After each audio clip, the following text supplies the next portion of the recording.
ఆదేశాల మేరకు రైతు భరోసా రైతు ప్రభుత్వం ఏరియాతో అంటే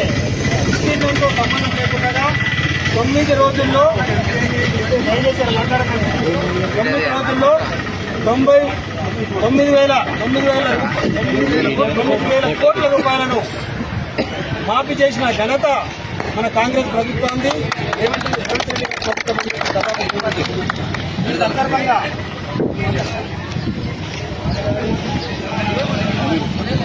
సందర్భంగా రాష్ట్రంలో గత 10 సంవత్సరాల నుంచి ఉన్నటువంటి రైతు వ్యతిరేక ప్రభుత్వాన్ని తీర్చి ప్రజా ప్రభుత్వాన్ని తెప్పించిన సందర్భంగా మన కాంగ్రెస్ ప్రభుత్వం రేవంత్ రెడ్డి గారి యొక్క నాయకత్వంలో ఈరోజు యావత్ తెలంగాణ రాష్ట్రం మొత్తం సాగు చేసే రైతులు ఎంతమంది అవుతున్నారో 100 ఎకరాలు ఉంటుంది, 1 ఎకరం ఉంటుంది, మొత్తం 9 రోజుల్లో 90,000 కోట్ల రూపాయలను మరి మాఫీ చేసిన ఘనత ఈ భారతదేశంలో ఒక మన రేవంత్ రెడ్డి గారి ప్రభుత్వం, కాంగ్రెస్ ప్రభుత్వం, ప్రజా ప్రభుత్వం అని చెప్పి సభాముఖంగా తెలియజేస్తున్నాం. ఈ సందర్భంగా